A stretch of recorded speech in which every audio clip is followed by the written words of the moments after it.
आज आपण बघणार आहे मॅट्रायसेस. ठीक आहे, मॅट्रिक्स मध्ये आपण बघणार आहे की 50% पार्ट आहे तो क्लास 11चा इथे कम्प्लीट करणार आहे, आणि जो दुसरा आहे जो JEE लागणार आहे 12th टाकणार आहे, त्याच्यामध्ये ऍडजॉइंट ऑफ मॅट्रिक्स आहे, ए इनवर्स आहे, हे आपण काय करणार आहे 12th मध्ये बघणार आहे, कारण बोर्डला तो टॉपिक आहे. आता बघा, मॅट्रिक्स आणि डिटर्मिनंट मध्ये मेजर डिफरन्स काय आहे. हा आहे डिटर्मिनंट आणि हे मॅट्रिक्स. आता डिटर्मिनंट हा आपण दोन स्टँडिंग लाईन मध्ये दाखवतो, आणि मॅट्रायसेस आपण दाखवतो एक स्क्वेअर ब्रॅकेट मध्ये. सेम अरेंजमेंट सेम असते. जे हॉरिझॉन्टल लाईनची अरेंजमेंट असते त्यांना आपण रो म्हणतो. व्हर्टिकल लाईनची जी अरेंजमेंट असते त्याला आपण काय म्हणतो, कॉलम असे म्हणतो. याच्यामध्ये पण सेम आहे.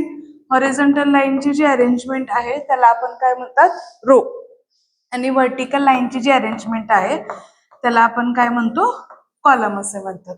आता ह्याच्यामध्ये मेजर डिफरन्स आहे की ज्या वेळेला तुम्ही डिटर्मिनंट सॉल्व्ह करता, सॉल्व्ह करून तुम्हाला एक एक्झॅक्टली व्हॅल्यू मिळते, हे आपण ऑलरेडी बघितले. म्हणजे एखादा नंबर मिळतो, तो पॉझिटिव्ह असतो, निगेटिव्ह असतो किंवा झिरो असतो, असा कुठला तरी एखादा आपल्याला काय भेटतो, नंबर भेटतो. हे सॉल्व्ह केल्यानंतर म्हणजे डिटर्मिनंटची व्हॅल्यू झिरो असते, एनी पॉझिटिव्ह नंबर, व डिटर्मिनंटची व्हॅल्यू काय असते, एनी निगेटिव्ह नंबर.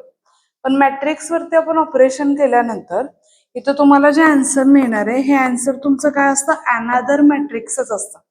दुसरं मॅट्रिक्सच मिळतं, ह्याचं सिंग्युलर आन्सर मिळत नाही. नेक्स्ट डिफरन्स आहे की डिटर्मिनंट जो आहे आपण स्क्वेअर मॅट्रिक्सचा, म्हणजे having equal number of rows आणि इक्वल नंबर ऑफ कॉलम जर असतील तरच त्याचं आपण काय करू शकतो, डिटर्मिनंटची व्हॅल्यू फाइंड आउट करू शकतो. बट मॅट्रिक्स मध्ये असं नाहीये. मॅट्रिक्स मध्ये कितीही नंबरचे रो असतात, कितीही नंबरचं कॉलमची अरेंजमेंट असते. ऑलरेडी आता आपण डिटर्मिनंट कव्हर केलेलं, आपण मॅट्रायसेस बघणार आहे. ठीक आहे, नेक्स्ट टॉपिक मॅट्रिक्स. मॅट्रिक्सची जी अरेंजमेंट आहे, मॅट्रिक्स आपण दाखवतो any capital alphabet, capital A, capital B, capital C, capital D, कशानेही आपल्याला मॅट्रिक्स दाखवता येतो. तर हा जो अरेंजमेंट आहे, first element A11, A12, then A13, A21, A22, A23. Exactly जसं आपण डिटर्मिनंट मध्ये हा पार्ट बघितलेला आहे त्या पद्धतीनेच आहे. जे हॉरिझॉन्टल अरेंजमेंट आहे, ठीक आहे, जो हॉरिझॉन्टल अरेंजमेंट आहे त्याला आपण काय म्हणतो, रो. आणि जी व्हर्टिकल अरेंजमेंट असते, ही जी व्हर्टिकल अरेंजमेंट आहे त्या व्हर्टिकल अरेंजमेंटला आपण काय म्हणतो, कॉलम असे म्हणतो. व्हर्टिकल अरेंजमेंटला काय म्हणतो आपण, कॉलम असे म्हणतात. आणि हे जे आहेत A11, A21, A22 हे काय आहेत सांगा. आपण ऑलरेडी डिटर्मिनंट मध्ये बघितलेलं काय आहेत, हे एलिमेंट्स. स्मॉल A11 ह्याला आपण काय दाखवतो, म्हणजेच AIJ, हेला म्हणतात आपण एलिमेंट्स. ठीक आहे, एलिमेंट्स मध्ये आय जो आहे, आय काय पोझिशन इंडिकेट करतो, इट्स अ नंबर ऑफ रोज. रोजची जी पोझिशन आहे तो आय इंडिकेट करतो. आणि जे काय म्हणतात सांगा, नंबर ऑफ कॉलम, म्हणजे किती नंबरचा कॉलम आहे आणि किती नंबरचा रो आहे, हे आपल्याला A11 वरून म्हणजे AIJ वरून कळतं. आता जर समजा आपण हा एलिमेंट घेतला तर याची पोझिशन काय येते सांगा, A32. आय ची व्हॅल्यू काय आहे 3 आणि जे ची व्हॅल्यू आहे 2. आय काय इंडिकेट करतो, रो, आणि जे काय इंडिकेट करतो, कॉलम. तर हा एलिमेंट किती नंबरचा आहे, थर्ड रो सेकंड कॉलम. काय पोझिशन आहे, third row first, third row second column, ही पोझिशन आहे.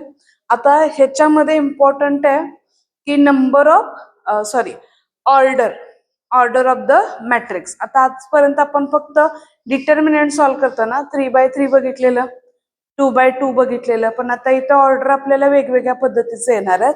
आणि हा ऑर्डरचा जो पार्ट आहे तो आपल्याला कधी लागणार आहे, ज्याच्यामध्ये ज्या वेळेला तुम्ही मॅट्रिक्स मल्टिप्लिकेशन करता त्यावेळेला ऑर्डर खूप इम्पॉर्टंट आहे. ठीक आहे, सो आता बघा ह्याच्यामध्ये ऑर्डर ऑफ द मॅट्रिक्स कशी इंडिकेट करतो आपण, सांगा, कोण सांगणार. ऑर्डर ऑफ मॅट्रिक्स डिटर्मिनंट मध्ये आपण बघितले, बोला. ऑर्डर ऑफ मॅट्रिक्स आपण इंडिकेट करतो M/N. इंटू म्हणायचं नाहीये, ते मल्टिप्लिकेशन नसतं. Where M stand for, M म्हणजे काय, काय M म्हणजे नंबर ऑफ रोज किती नंबर रोज आहेत, नंबर ऑफ रोज, आणि N stand for number of columns, किती कॉलम्स तुमच्याकडे अवेलेबल आहेत. आता मला सांगा 2, 3, 4, 5, 7 आणि 6 आहे. याची ऑर्डर मला कोण सांगणार? किती रोज आहेत? हॉरिझॉन्टल अरेंजमेंटला आपण रो म्हणतो. किती रोज आहेत? R1, R2, R3. रो किती आहेत? 3. आणि कॉलम किती आहेत? 2. दोनच कॉलम आहेत, कॉलम 1 आणि कॉलम 2. याची ऑर्डर काय झाली? 3/2. Order of the miss matrix is 3/2. समजले? पहिलं लिहिताना पण अरेंजमेंट करताना पण पहिले एमच लिहायचं आणि नंतर एन लिहायचं. म्हणजेच एम तुमचं काय असणार आहे? नंबर ऑफ रो, टोटल किती नंबर ऑफ रोज आहेत, आणि एन म्हणजे काय? Number of columns. ओके, हे बेसिक इन्फॉर्मेशन आहे मॅट्रिक्स बद्दल. आता मॅट्रिक्सचे आपण काय करूयात? टाईप बघूयात. कुठले कुठले टाइप्स आहेत मॅट्रिक्सचे. फर्स्ट टाइप आहे रो मॅट्रिक्स. कोण सांगणार काय असेल? तुम्हाला काय वाटते की रो मॅट्रिक्स म्हणजे काय असेल? Having only one row is called as a row matrix. ज्या मॅट्रिक्स मध्ये फक्त एकच रो आहे त्याला काय म्हणतो? Row matrix. म्हणजे त्याची ऑर्डर काही असू शकते. A11, A21. किती रोज आहेत? 1. आणि कॉलम किती आहेत? हा एक कॉलम, हा एक कॉलम. किती कॉलम झाले? 2. ऑर्डर किती झाली सांगा? 1/2. आता मला सांगा हा जो मॅट्रिक्स आहे 2, याच्यामध्ये किती रो आहेत? ह्याच्यामध्ये किती रोज आहेत? 1. आणि कॉलम किती आहेत? 1. ऑर्डर ऑफ द मॅट्रिक्स किती झाली? 1/2. 1, 2, 3. किती अरेंजमेंट आहे सांगा? किती रोज आहेत? 1. आणि कॉलम किती आहेत? 3. ऑर्डर काय झाली? 1/3. रो मॅट्रिक्स कशाला म्हणायचं? Matrix having a only one row is called as a row matrix. त्याच्यामध्ये फक्त एकच रो आहे त्याला आपण काय म्हणतो? रो मॅट्रिक्स म्हणतो. सेकंड आहे आपलं column matrix. Column matrix. Column matrix म्हणजे कसं मॅट्रिक्स असेल सांगा? हॅव्हिंग डेफिनेशन सांगा. आता गेस करा काय असेल definition. Having only one column is called as a column matrix. म्हणजे 2, 3. याची ऑर्डर मला कोण सांगणार?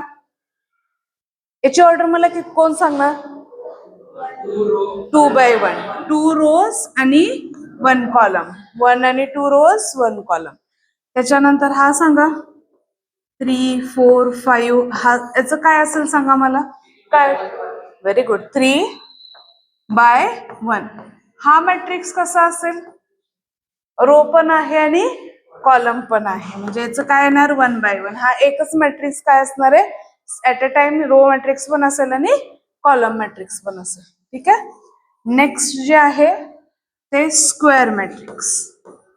काय डेफिनेशन असेल सांगा स्क्वेअर मॅट्रिक्स? स्क्वेअर कधी बनतो? स्क्वेअर कधी बनतात? ज्योमेट्रीमध्ये स्क्वेअर कधी बनतो? Having same side. म्हणजे स्क्वेअर मॅट्रिक्स कसं असणार आहे? Having a equal number of rose and equal number of columns is called as a square matrix.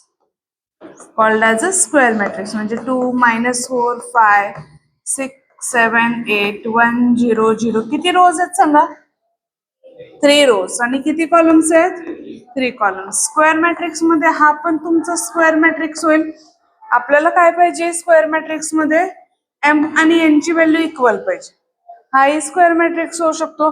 अजून हा होईल का? 1, 2, 3, 4, 1, 4, 0, 0, 0, 1, 2, 3, 4, 5, 6. हा होईल का स्क्वेअर मॅट्रिक्स?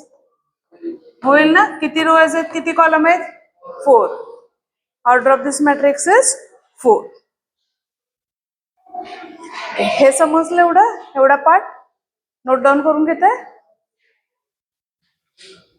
नोट डाऊन करून घ्या. काय नाही समजलं? पहिले एवढा पार्ट नोट डाऊन करा.